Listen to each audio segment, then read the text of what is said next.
Hi, this is Dr. Bricker here with some hints for homework number 7, which is over chapter 18. This is the geometric optics chapter. Things like mirrors, lenses, refraction, reflection.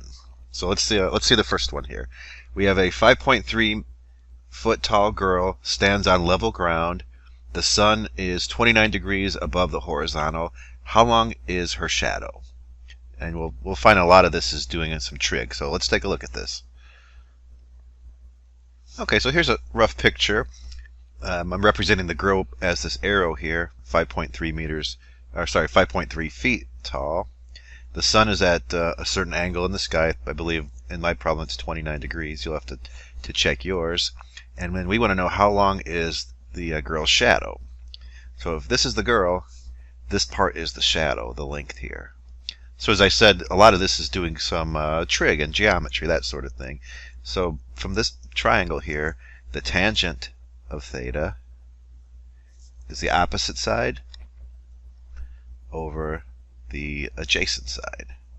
So a little bit more algebra here, you can get the length of the shadow. So 5.3 feet divided by tangent of theta. So yes, a lot of trigonometry in these problems. All right, let's look at the next one. Okay, so the next one, we have a light ray coming in here.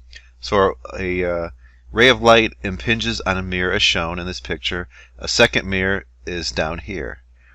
After striking both mirrors, at what angle relative to the incoming ray does the outgoing ray emerge? So this ray is going to come in, it's going to reflect from this surface, then it's going to reflect from this surface. And we want to know the angle relative to the first ray. So if this ray is going this way relative to the first ray, which way does the second ray head out? So we'll have to carefully draw a picture and try to figure this out. Let's take a look at that.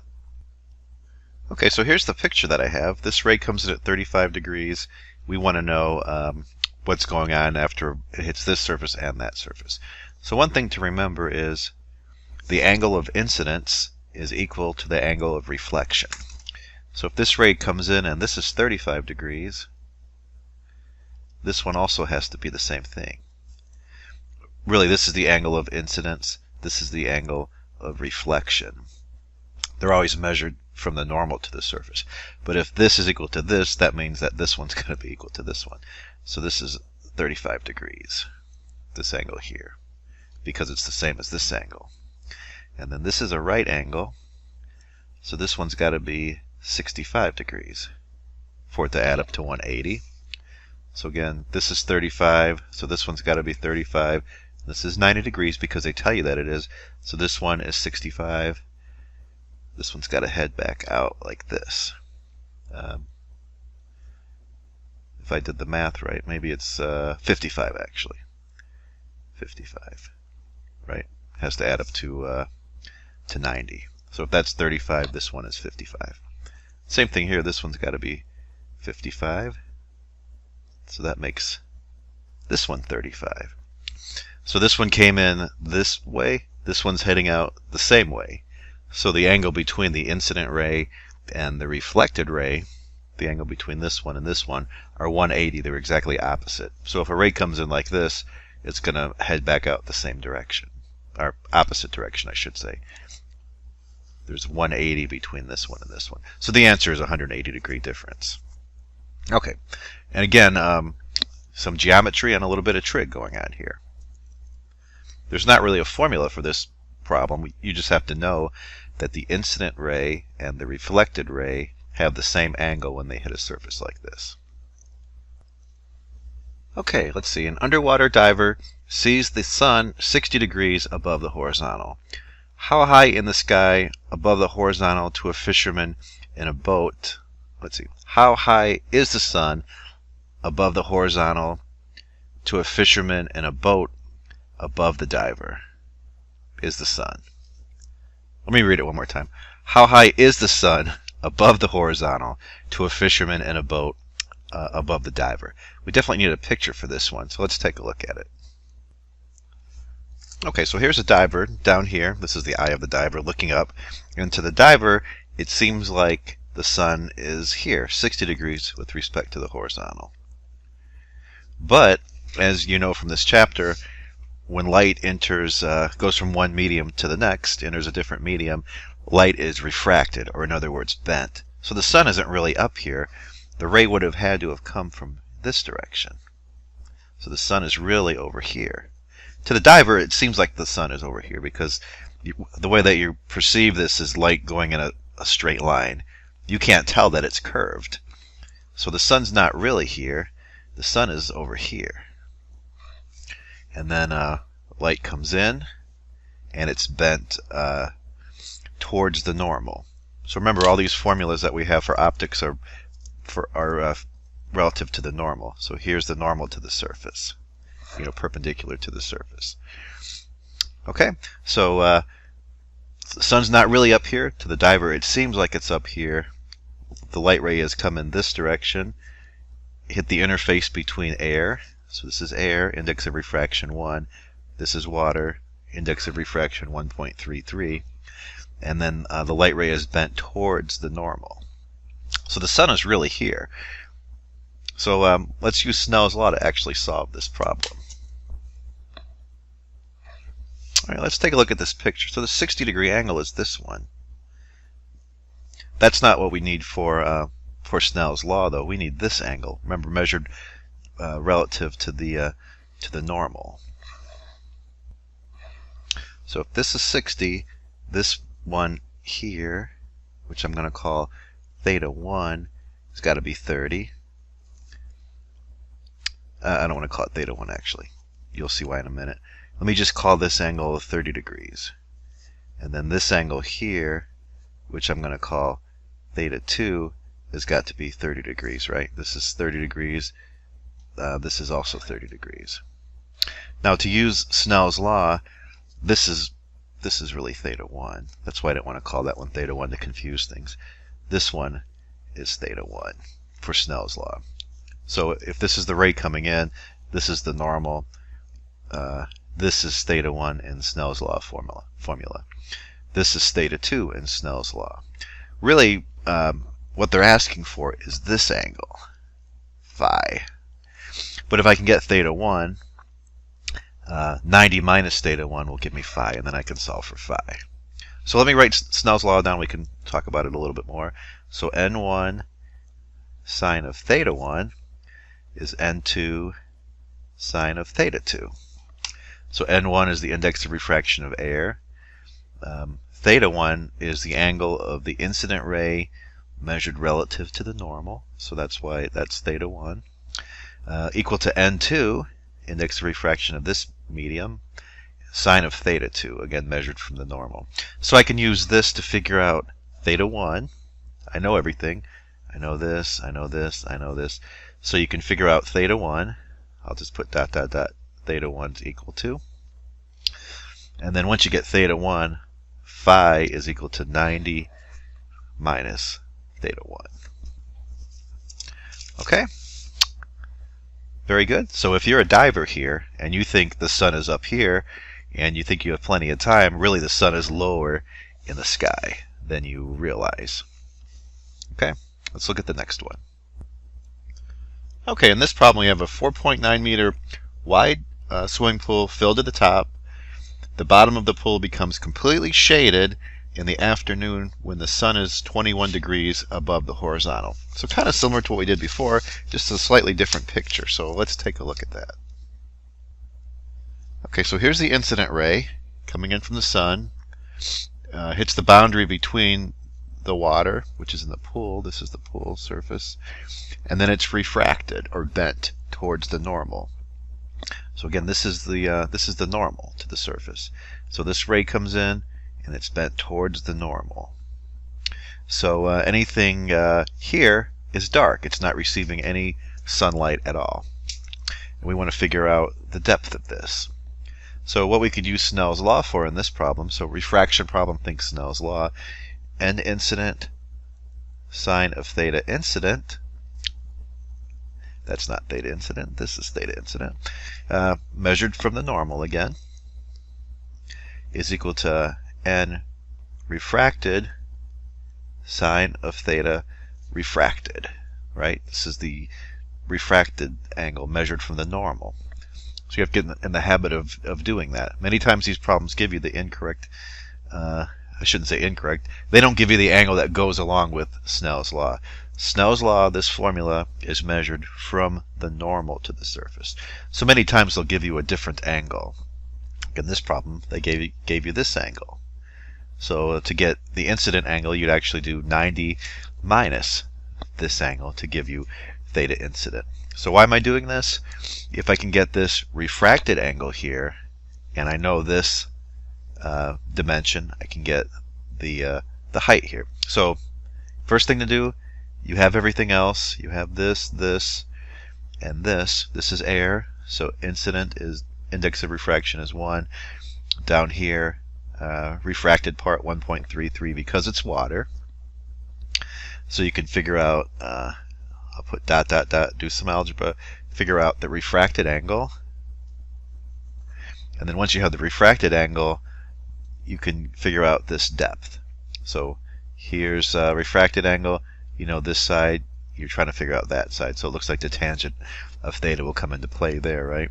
Tangent of this angle would be this over this. So I'll leave it to you to finish that part up. All right, let's look at the next one.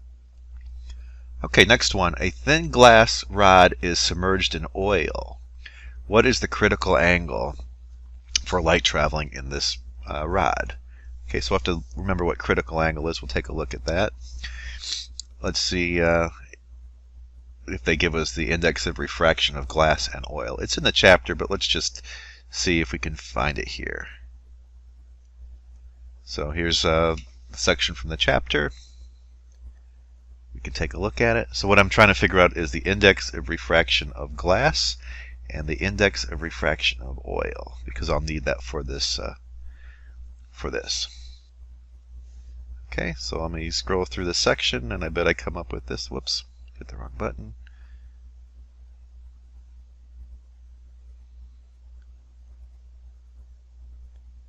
So there should be a little table of indices of refraction.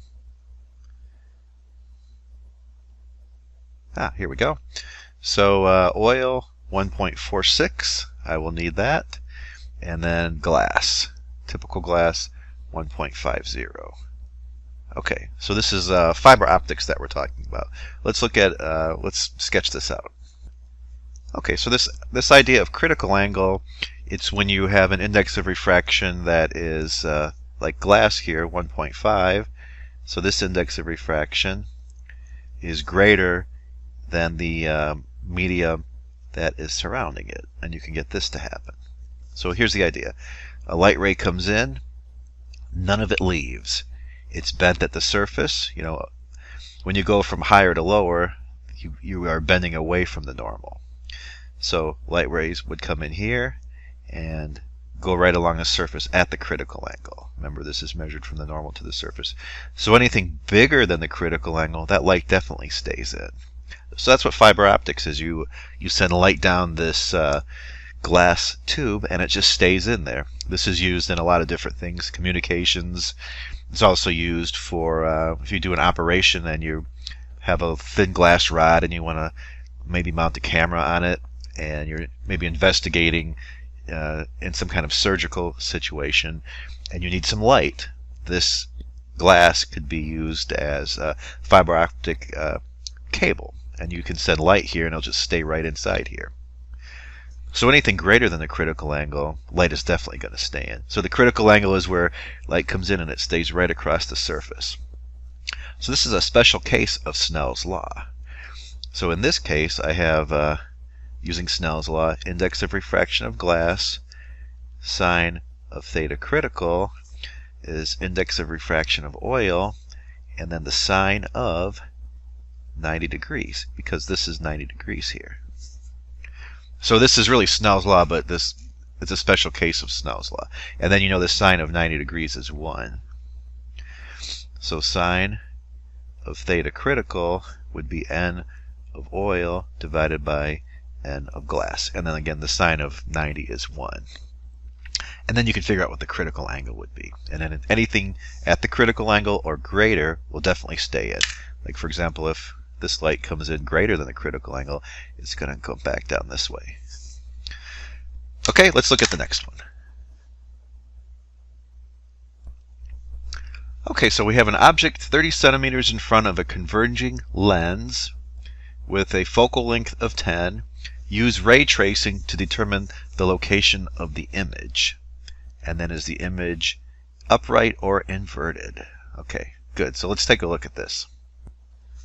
Okay, so they're telling us the object distance, that's S, is 30 centimeters. The focal length is 10 centimeters. And we're trying to figure out where the object is located and if it's real or inverted. Okay, so also in this chapter is a lens maker's equation. So this ray tracing idea is helpful as kind of a backup. Probably you'll end up using the lens maker's equation, and then you can kind of see if it makes any sense with the with this ray tracing idea. So here's the focal point, and there's one on each side, as you know. So if we put the object over here at 30 centimeters, so this is the object, we are outside of the focal length. So whenever that happens, whenever you're outside of the focal length, the image is going to be real, and then it's real and inverted always go together. There's a few other choices, but real and inverted go together. Upright and virtual go together.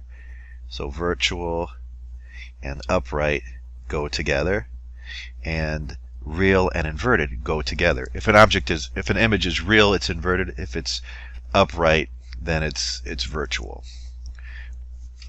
So we can use ray tracing to do this. It only takes 2 of these rays to figure out where this is actually located, but this is the idea with ray tracing. A ray that goes through the center of the lens just keeps going like this. A ray that comes in parallel to the lens, so this one's coming in parallel, goes through the focal point. So where those cross, that's where the image is actually formed. And then a third one that you can use, and if you do this really carefully, you can get a nice answer, but a ray that leaves here, goes through the focal point, comes out parallel. So where all those rays hook up, that's where the image is located. And you can see it turns out to be inverted and real. So if you had an object here, here's a lens, you put a little note card or something here, you would actually see the image. So one that you can actually see, one that's actually formed by rays intersecting, is a real image. And real and inverted always go together. So if you did this really carefully, you can figure out where it's located. We'll use the lens maker's equation. 1 over S plus 1 over S prime is equal to 1 over F. And we're trying to figure out S prime here. So 1 over S prime, 1 over F minus 1 over S. So we've got 1 over 10 minus 1 over 30. So 1 over 10 minus 1 over 30. This would be 3 over 30 minus 1 over 30, if I did this right. Good. And you get 2 over 30 centimeters, or 15 centimeters when you invert it. This is 1 over S prime, by the way. So you can actually see it. So 1 over S prime is equal to 2 over 30. So S prime turns out to be, inverted 30 over 2, or 15 centimeters. So the fact that S prime turns out to be positive, so S prime positive means real, and real always means inverted. Okay, that's another way of telling. If the sign of S prime is positive, you can get it's real and inverted. Okay, let's look at the next one. Okay, so in this one, an object is 6 centimeters in front of a converging lens, the same kind of lens we just had, with the focal length of 10 centimeters. So now the object is actually inside the focal length. So this is a little more difficult to do with ray tracing, but it's definitely doable. And with this setup, we'll see that we're going to get a completely different type of image. Okay, so let's take a look at that. Okay, so here's the converging lens. Here's the focal length, 10 centimeters, and I'm within the focal length. So by within it, I mean here's the focal length, here's the lens, I'm in between the focal length and the lens. So we'll get a completely different kind of image, and you'll see that in just a minute. So really they're asking, where's the image located? So ray tracing is a little more difficult here, but it's definitely doable. The one that goes through the center would still go through the center. The one that comes in parallel would still go through the focal point. But if you can see, it's hard to see maybe from here, these are not crossing, they are actually spreading out as they go farther apart. The one that would appear to come through the focal point would head out parallel. So these rays are all diverging. You would not actually see an object over here. But the way that your eye works, if you could trace these rays back, they actually would cross. And that's where the image is formed. Where does it appear that the rays come from? So this, when this happens, when the rays actually don't cross, when they appear to come from somewhere, you get a virtual image. And virtual images are always upright. In the last example, we had a real inverted image. Here, it's a virtual upright image.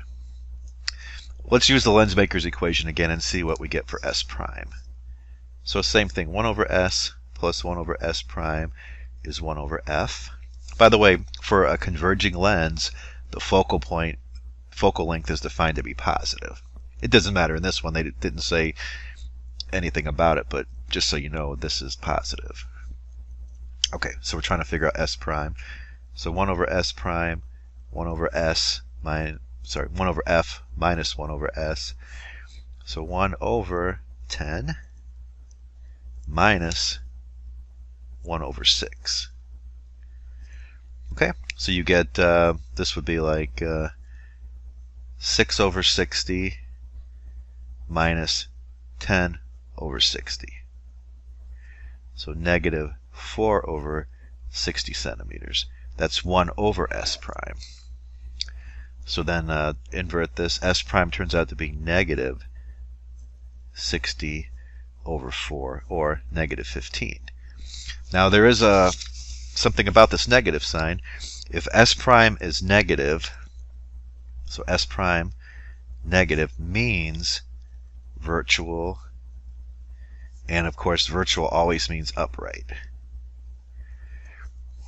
So for a converging lens, this problem and the previous one, you could get either type of images. You could either get a real inverted if you're outside of the focal point, or you can get an upright virtual if you're within the focal point. So this is used as a magnifier.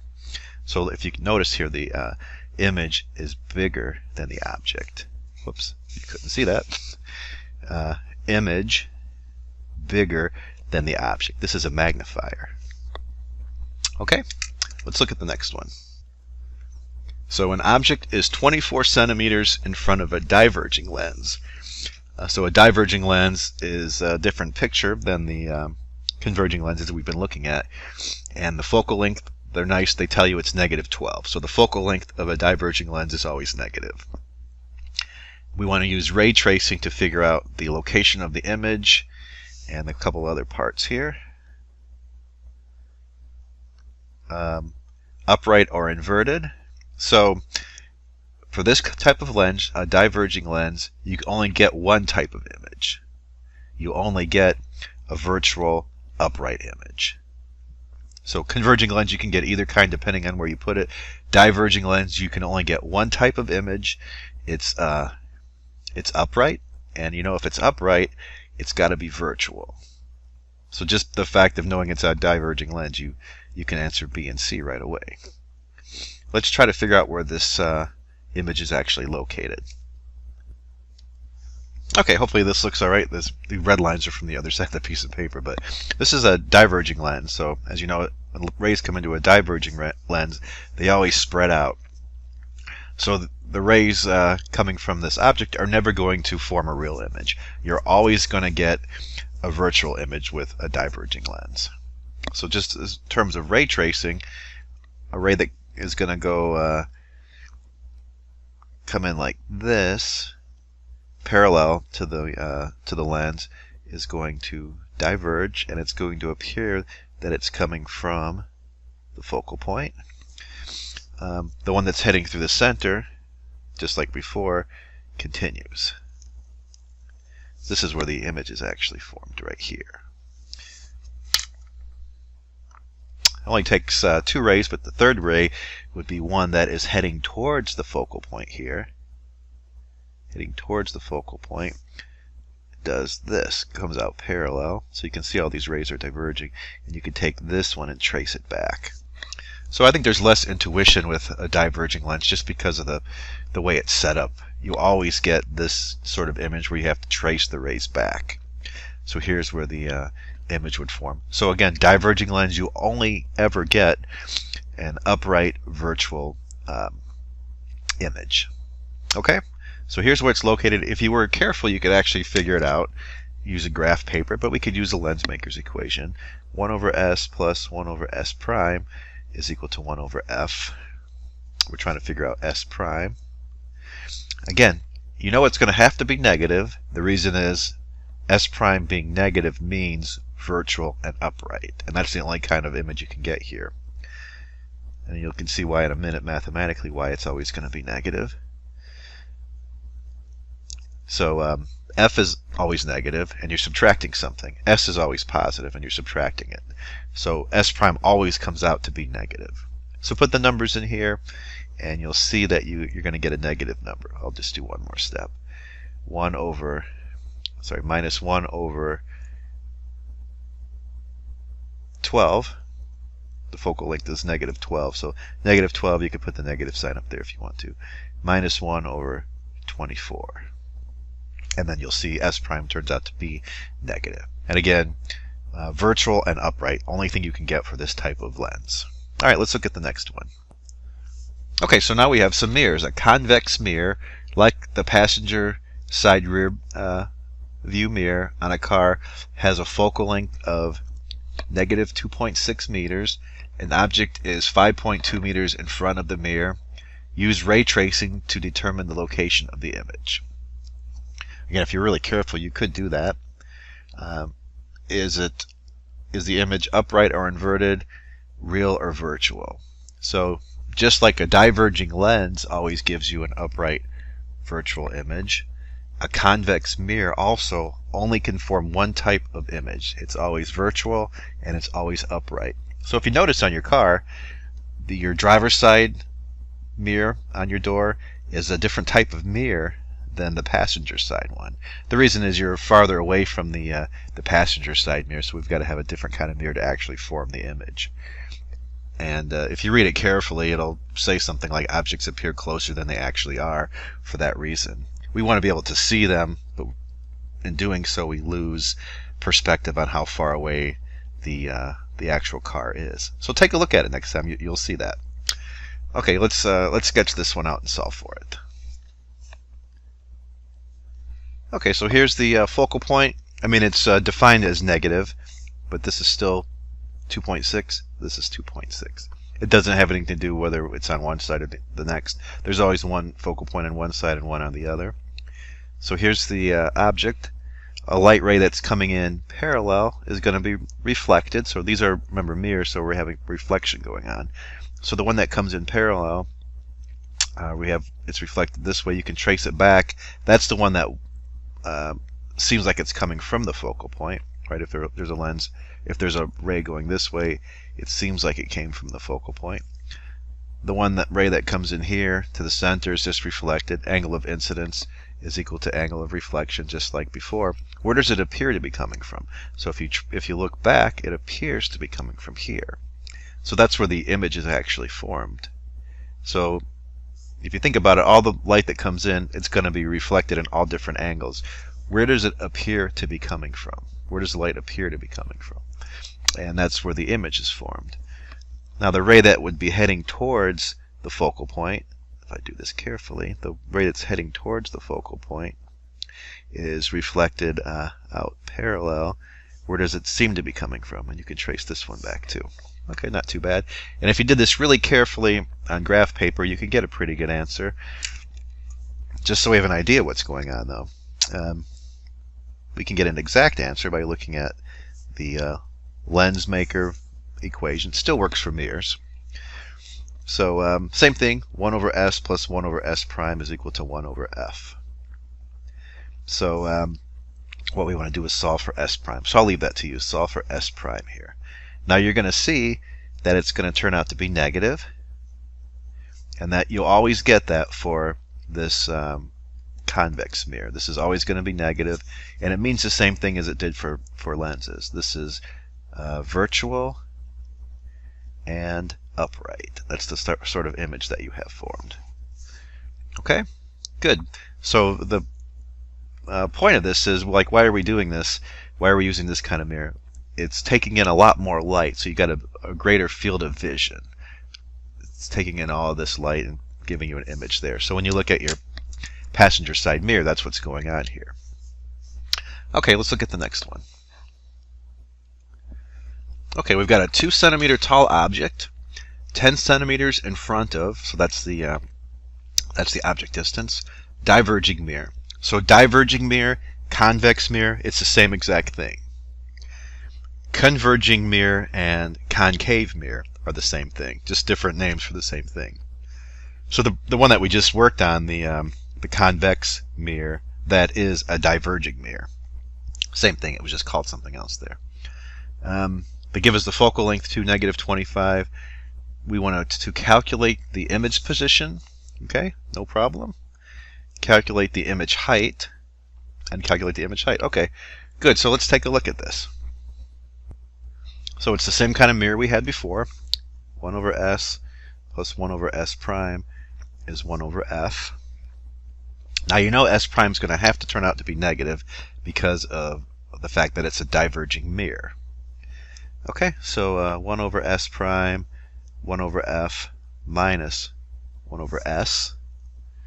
So 1 over -25, or you could write it like this, -1 over 25, minus 1 over s, so 1 over 10. That's what 1 over s prime is.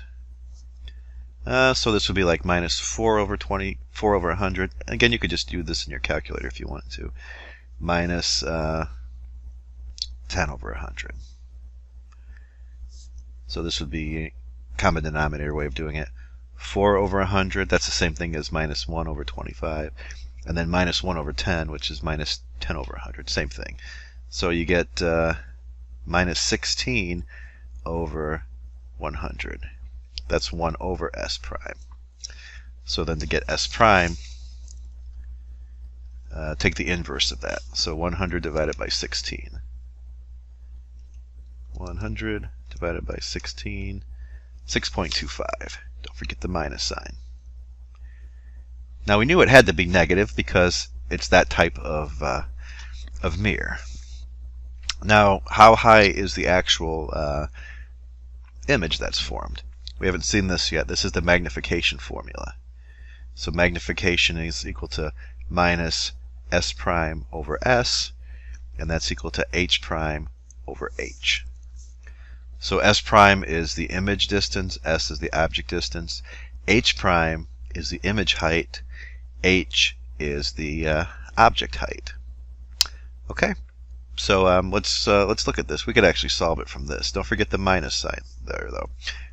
Before we do that, though, magnification positive means the object is upright, and upright means it's virtual. Magnification, if it comes out to be negative, this means it's inverted, and if it's inverted, you know it's got to be real. Okay, so a lot of these little things you got to keep in mind. They make your life a lot easier solving these problems. Okay, so we're trying to figure out h prime. We can use this. Minus s prime over s is equal to h prime over h. And we're trying to figure out h prime. So h prime, multiply both sides by h, minus s prime h over s. Right, I'm trying to figure out this. Multiply both sides by h. So I get minus, there's the minus sign, s prime minus 6.25 times h, which they give you in the problem, 2 centimeters, and then divided by s, which was 10 centimeters. So if you notice, the height of the image is going to come out to be positive, which it should, because it's got to be upright, because it's virtual. So whatever that turns out to be. Let's see, 12.5 over 10, so 1.25 or so. H prime. Okay, hopefully you can see that all right. Okay, good. So you really have to mind you know, the signs here and see if things make sense afterwards. And of course they do in this one. H prime turns out to be positive, which it should, because it's an upright virtual image. That's the only thing you can get for this kind of mirror. All right, on to the next one. Okay, let me just say a few things about this one without actually doing it. A 2.5 centimeter tall object. Okay, so that's what H is. That's the object height. 12 centimeters in front of a concave mirror. So a concave mirror is the same thing as a converging mirror. Okay? And it has a focal length of 25 centimeters. Calculate the image position. Okay, so same thing as we had before. 1 over s plus 1 over s prime is equal to 1 over f. You have to solve for s prime, which is the image location. And then to calculate the height, do what we just did before. You've got calculate the height of the image. You have the height of the object. You have h. That's what this is. You have h. They tell you that. You have s. That's 12 centimeters. This part you calculated s prime. So you've got all those things. The only thing you don't have is the image height. So same formula that we used in the previous problem. The only difference in this problem is we have it's a concave mirror instead of a convex mirror. All right, let's look at the last problem. So 3 centimeter tall object. Okay, good. 45 centimeters in front of a converging mirror. Okay, good. And we know the focal length, 25. We want to calculate the image position again. So let me just sketch this one out for us. Okay, so we've got this type of mirror, converging mirror. The focal length is 25, and we're located over here at 45. Okay, excellent. So here's what we're given. S is 45. We're outside the focal length. The height of the object, 3 centimeters. By the way, the height's always going to be positive in our problems that we're doing here. We want to calculate where is the image located and how big is the image. Same thing as before, 1 over s plus 1 over s prime is equal to 1 over f, and we're trying to figure out s prime. So then 1 over s prime, 1 over f minus 1 over s. So 1 over 25 minus 1 over 45. That's 1 over s prime. So here's how I could do that on my calculator. 1 over 25 minus 1 over 45. And then I've got to take the inverse of that. So your calculator will probably be different, but I could just take that and raise it to the -1 power. That's taking the inverse of it. I'm in the wrong mode. So 25 divided by 14, whatever that turns out to be. Okay, and then 25 over 14 is 6.1 or so.